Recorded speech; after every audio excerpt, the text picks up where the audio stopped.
Bonjour, c'est Francis qui est avec vous pour cette pensée du jour du 24 juin 2020. Aujourd'hui, je vais vous parler d'une réflexion que j'ai depuis la semaine dernière, depuis les 10 derniers jours, alors que le 15 juin dernier, M. Jacques Delisle, qui travaillait au Cinéplex Odéon de Beauport, est décédé. C'était monsieur qui nous accueillait presque tous les dimanches matin alors qu'on allait au Cinéplex Odéon. Et la journée qui a suivi son décès, le Cinéplex Odéon l'a annoncé sur le compte Facebook et j'ai vu ça passer. J'ai fait, hey, je connais cette personne-là et je me suis mis à lire les commentaires. Et plus que ça allait, plus que je voyais des gens qui commentaient à quel point c'était quelqu'un qui a marqué leur vie, autant c'était un ancien professeur, mais qui aussi des gens qui allaient au cinéma, qui l'avaient remarqué à cause de sa gentillesse, de son sourire, de son accueil. Et plus que ça va, la semaine suivante, encore de plus en plus de commentaires de gens qui ont été marqués par cette personne, par l'accueil qu'ils ont eu avec lui, par un petit simple sourire. C'était pas très long, c'était alors qu'il les accueillait dans le cinéma, mais comment les gens ont été marqués et d'une fois à l'autre, ça les marquait et ça a eu un impact dans leur vie. Et ça me fait beaucoup réfléchir parce qu'alors qu'un homme comme ça, dans un travail très simple, rien de compliqué, mais a réussi à avoir un impact sur la vie des gens au point que les gens se souvenaient de lui et ont voulu commenter suite à son décès. Et je me suis mis à réfléchir sur la marque, l'impact que je vais avoir, que je vais laisser autour de moi, sur l'impact qu'on va laisser autour de nous. Hein, on a eu une série il y a quelques temps, alors qu'on était encore au cinéma, où on réfléchissait sur qu'est-ce que les gens vont dire de nous suite à notre décès. Je pense que particulièrement comme chrétiens, on devrait avoir un impact auprès des gens qui nous entourent, de ceux qui sont autour de nous, parce que on a l'Esprit de Dieu en nous. En 2 Corinthiens 5, 17 dit, si quelqu'un est en Christ, il est une nouvelle créature. Les choses anciennes sont passées, voici toutes choses sont devenues nouvelles. La Bible parle qu'on est des ambassadeurs de Christ, qu'on est les représentants de Christ sur la terre. Et quand les gens nous regardent, ils devraient voir une lumière qui brille dans les ténèbres. On devrait être différent, on devrait vivre l'esprit. L'esprit devrait ressortir et ça devrait marquer les gens. Galates 5.22 parle que nous avons le fruit de l'esprit. Le fruit de l'esprit, c'est l'amour, la joie, la paix, la patience, la bonté, la bienveillance, la foi, la douceur, la maîtrise de soi. Et en tant que chrétien, c'est ce que les gens devraient voir dans nos vies, ce que les gens devraient voir alors qu'ils sont avec nous, c'est ce qui devrait les marquer. Et malheureusement, c'est pas tout le temps le cas.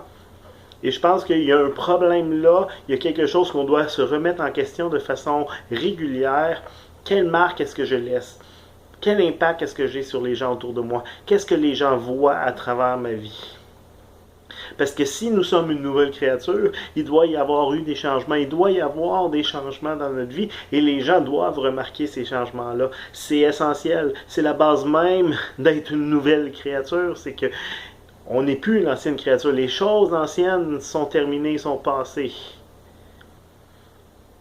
Et souvent dans notre vie, on a l'impression que c'est pas tout le temps ça qui se passe, on a l'impression de stagner, d'être pas en croissance. Et je pense que pour vivre la croissance, ça débute, il faut premièrement être conscient des aspects qu'on a travaillé. Il faut être conscient des faiblesses, des défauts, des péchés qu'on a dans notre vie et d'être capable de les nommer, d'être capable de réaliser ce que c'est. Le psaume 139, versets 23 et 24 va dire « Examine-moi, ô Dieu, et connais mon cœur.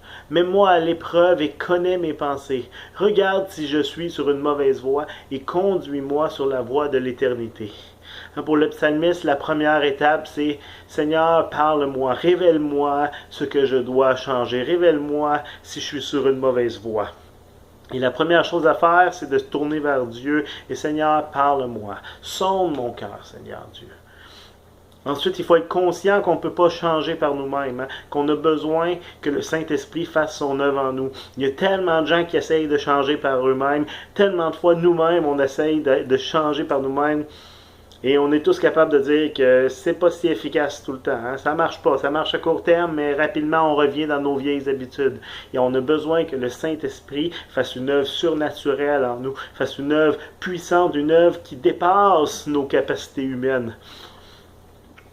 Troisièmement, si on désire voir du changement, on désire avoir un impact et voir le fruit de l'esprit dans nos vies, voir une croissance, eh bien, il faut agir.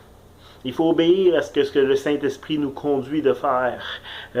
Enlever les choses dans notre vie que le Saint-Esprit nous conduit à enlever. Faire les décisions qu'on a besoin de faire. Il n'y a aucun changement possible s'il n'y a pas d'action. Il n'y a pas de croissance possible s'il n'y a pas de mouvement, s'il n'y a pas de mouvement vers l'avant.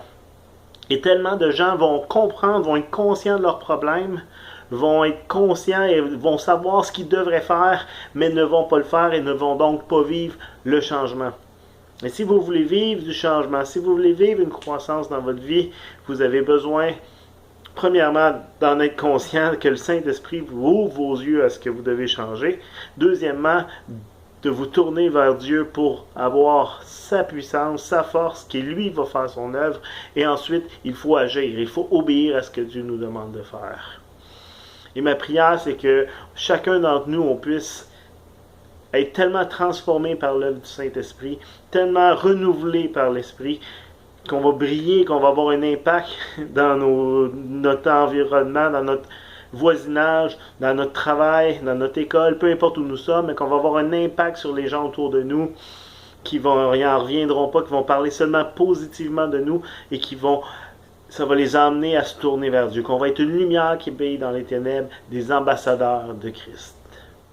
Que Dieu vous bénisse.